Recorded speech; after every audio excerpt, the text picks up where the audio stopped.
Bonjour Sébastien. Bonjour Jean-Marc. Alors dis-moi qui tu es, qu'est-ce que tu fais et qu'est-ce que tu fais pour ces événements, les journées SQL Server? Alors je m'appelle Sébastien Pertus, Ouais. donc bon l'accent, hein, je viens du sud-ouest de Toulouse, je fais partie de la société BeWise, qui est donc un partenaire Gold pure player Microsoft, donc on est basé à Toulouse et à Aix-en-Provence. D'accord. Et moi particulièrement, je m'occupe à BeWise de toute la partie SQL Server, que ce soit Core ou BI. Alors moi ma spécialité c'est le Core, mais on a toute une équipe derrière qui s'occupe aussi de la maintenance et de la Business Intelligence. D'accord. Voilà. Et je viens aujourd'hui, enfin en tout cas durant ces 2 jours, pour présenter une session sur les données non structurées en général et les nouveautés SQL Server 2012. Alors justement, donc on a commencé à travailler sur les données non structurées dans SQL Server 2008 à peu près. Tout à fait. On a fait pas mal d'améliorations, on a apporté pas mal d'améliorations dans SQL Server 2012. Qu'est-ce que tu peux me dire sur le sujet? Alors oui, en 2012? beaucoup de choses. Alors tout est apparu, on va dire, grosso modo, avec SQL Server 2008, Ouais. sur les données non structurées. Alors les données non structurées, c'est quoi? Ça va être, par exemple, les fichiers. Les fichiers, c'est ces fameux blobs dont on a eu pendant des années beaucoup de difficultés à stocker, que ce soit en base de données ou sur ton système de fichiers. Donc avec SQL Server 2008 est arrivé FileStream, qui nous a permis d'avoir enfin une API qui nous permet de gérer ça. Et avec SQL Server 2012, une nouveauté qui est arrivée aujourd'hui, qui est donc FileTab, qui est basé sur FileStream. Donc déjà cette première expérience, qui est le next step, on va dire, la nouvelle étape qui permet de gérer correctement tes fichiers dans SQL Server. Ce qui est génial avec FileTab, c'est très pragmatique dans l'approche.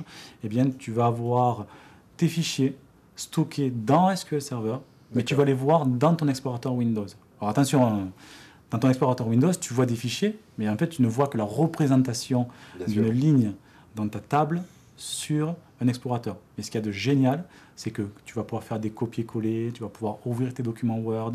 Et en fait, tout ça, tu vas faire quoi? Tu vas faire des inserts, des updates dans une table. Et tu vas garder tout le système de sécurité, tu vas garder la consistance, tu vas pouvoir faire des relations sur des tables, sur ton fichier client, etc. D'accord, donc tout l'aspect transactionnel finalement de SQL Server, tu l'apportes à un explorateur de fichiers classique. Exactement. Alors, tu rapportes toute la consistance SQL Server et en plus, tu te prémunis de toutes les problématiques de je supprime un fichier, mais j'ai oublié de supprimer la ligne dans SQL Server. Bien sûr.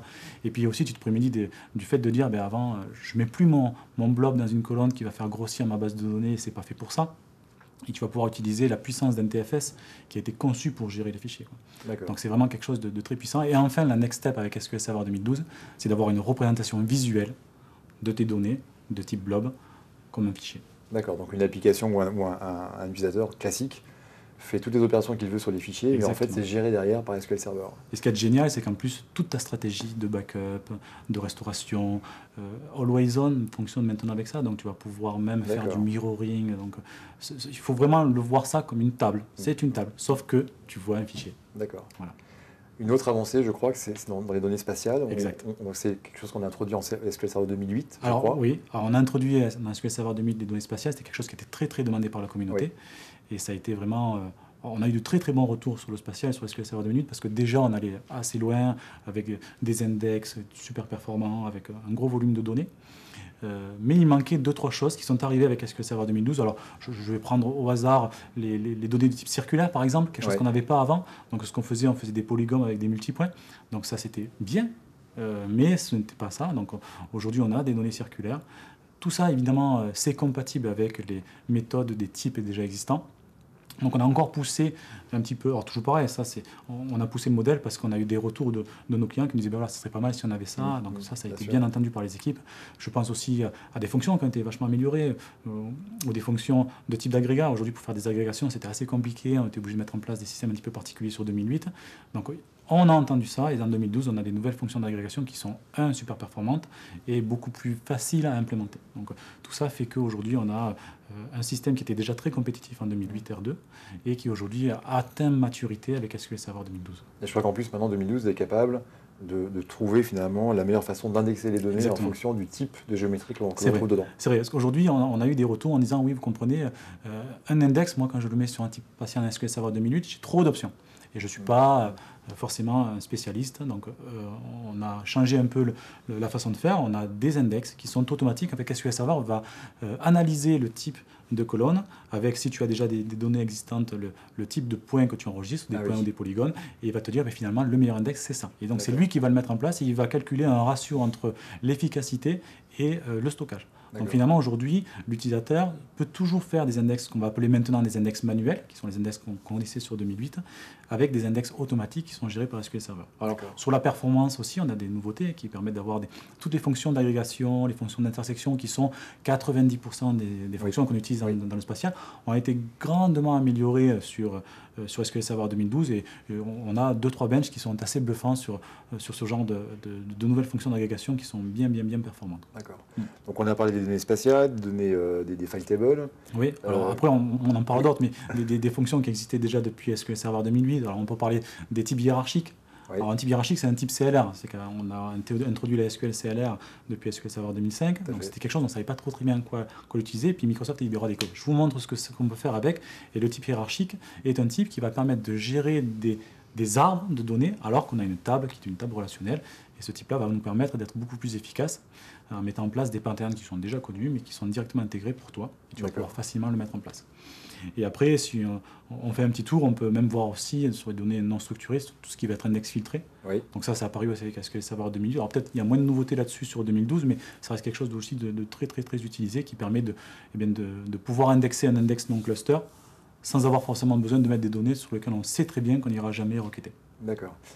Donc on a parlé de file table, de données spatiales, de hiérarchie. Je crois qu'on a également fait des progrès dans tout ce qui est recherche full text. Ah oui, alors la recherche full text aussi, sujet très intéressant. Alors bon, tu sais, on est arrivé à la recherche full text avec SQL Server 2000, 2005. Grosse nouveauté avec SQL Server 2008, l'intégration du moteur de recherche directement dans SQL Server. Donc on appelle ça maintenant IFTS, pour Integrated Full Text Search.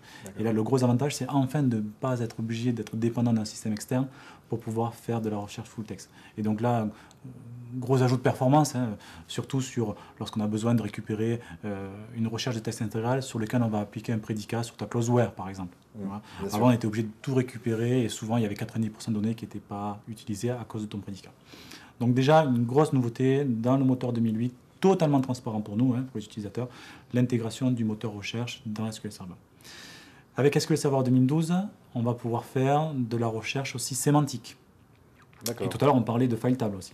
Donc la recherche sémantique, ça va par exemple permettre de rechercher dans tes file tables des mots-clés. Alors je prends un exemple tout bête, supposons que tu as un document qui parle de spatial. Voilà. Donc si tu fais une recherche sémantique en disant « donne-moi le top 10 des mots de ce document ». Alors évidemment, tu ne seras pas étonné de dire que lorsque j'ai un document spatial, on va parler de SQL, on va parler de spatial, on va parler de géographie, de géométrie. Et tiens, pour le petit exemple, sur le dernier document spatial de Nali, eh bien, on voit que le type géographie arrive en 3e position. Alors j'ai fait le test. Et le type géométrie est en 8e position. Et l'explication est très simple. C'est qu'il y a beaucoup de nouveautés sur le type géographie en 2012. Il y a un petit peu moins sur la géométrie. Et la recherche sémantique m'a donné ce résultat. Et j'ai trouvé ça très fun de dire qu'on parle beaucoup plus du type géographie. Et ça se comprend, parce qu'en 2012, il y a beaucoup d'améliorations de ce type-là. Donc ça, c'est une recherche sémantique. Alors après, il y a aussi des recherches sur la similarité. On va pouvoir comparer deux documents. Et tous ces algorithmes de recherche sémantique, qui sont des algorithmes assez intéressants et assez puissants, nous, on ne fait que les utiliser. Et c'est complètement intégré au moteur. Donc c'est vraiment encore pousser la recherche avec un nouveau système sémantique qui va permettre d'accroître la pertinence de tes résultats. D'accord. Donc finalement, SQL Server 2012, c'est devenu un moteur à la fois pour les données relationnelles classiques, donc structurées, et les données non structurées, qui est vraiment très performant. Voilà, exactement. Non seulement c'est très performant, mais surtout ce qu'il faut bien dire, c'est qu'on a un système qui n'est pas à part d'SQL Server. C'est vraiment totalement intégré. Et tout ce qu'on utilise dans une base de données relationnelle, plan de sauvegarde, plan de restauration, réplication, always on, tout ça fait partie du moteur et tout ça intègre toutes nos données structurées, spatiales, documents, etc. Merci Sébastien. Merci Jean-Marc. À bientôt. Merci.